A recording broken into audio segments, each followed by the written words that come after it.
ஆதவ் அர்ஜுனா விடுதலை சிறுத்தைகள் கட்சியில் ஊடுருவி இருக்கும் கருப்பு ஆடு அல்ல, காவி ஆடு. திட்டமிட்டு 2 வருடங்களுக்கு முன்பே விஜயை அரசியலுக்கு இறக்கியதும் ஆதவ் அர்ஜுனாவை திமுக கூட்டணியை உடைப்பதற்காக விசிகாவில் இறக்கியதும் பாஜகவே. ஆதவ் அர்ஜுனாவின் சகோதரர் சார்லஸ் பாஜகவில் பயணித்துக் கொண்டிருப்பதும் வருகிற தேர்தலில் பாஜக வேட்பாளராக களமிறங்கவும் தயாராகிக் கொண்டிருக்கும் முக்கிய புள்ளி. சில வருடங்களுக்கு முன்பு செங்கல்பட்டு மாவட்டம் மறைமலை நகர் பகுதியில் நடந்த பொதுக்கூட்டத்தில் ஆட்சியில் பங்கு, அதிகாரத்தில் பங்கு என்று திருமாவளவன் முழக்கம் எழுப்பும் வீடியோவை ஆதவ் அர்ஜுனா திருமாவளவனின் எக்ஸ் வலைதள பக்கத்தில் உள்நோக்கத்துடன் பதிவிட்டு அரசுமுறை பயணமாக அமெரிக்கா சென்று சென்னை திரும்பிய தமிழக முதலமைச்சரின் வருகையை பேசுபொருளாக விடாமல் நீர்த்து போக செயல்பட்டார் என்பதே உண்மை.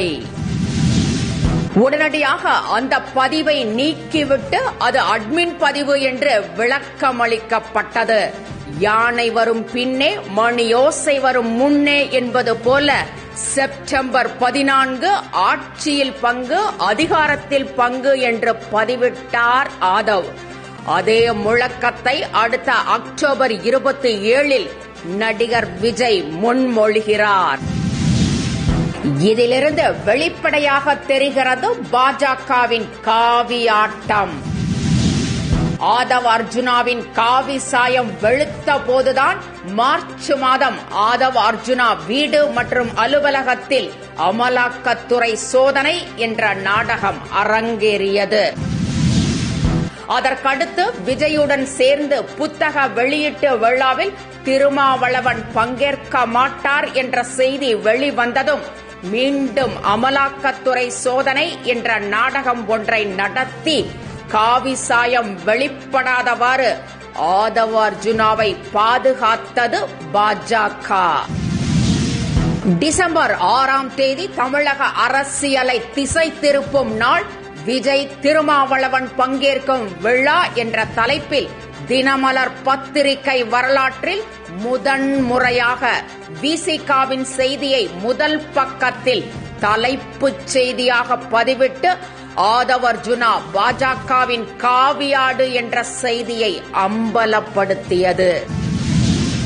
விசிகாவின் டேட்டாவை தேடுவதற்கும் திமுகவுடனான கூட்டணியை உடைத்து இந்துத்வாவின் கள்ள குழந்தையான நடிகர் விஜயை முன்னிலைப்படுத்த வந்த ஆதவ் அர்ஜுனா கருப்பு ஆடு அல்ல, காவி ஆடு. விசிகாவின் துணை பொதுச் செயலாளர் தன்னுடைய கட்சி தலைவரை தவிர்த்துவிட்டு அடுத்த கட்சி தலைவர் தலைமையில் புத்தக வெளியீட்டு விழாவை நடத்துவது அரசியல் வரலாற்றில் இதுவரை நடக்காத அசுத்தம். இன்னும் சில நாட்களில் சாயம் வெளுத்ததும் ஆதவ் அர்ஜுனா தமிழக வெற்றிக் கழகத்தில் இணைத்து பயணித்துக் கொண்டிருப்பது அம்பலமாகும். மேலும் ஆதவ் அர்ஜுனா மற்றும் சவுக்கு சங்கர் இருவரும் உரையாடிய ஆடியோ பதிவு விரைவில். என்றும் உங்களுடன் மை இந்தியா. முக்கிய செய்திகளை உடனுக்குடன் தெரிந்து கொள்ள சப்ஸ்கிரைப் பண்ணுங்க, பெல் பட்டனை பிரஸ் பண்ணுங்க. என்றும் உங்களுடன் மை இந்தியா.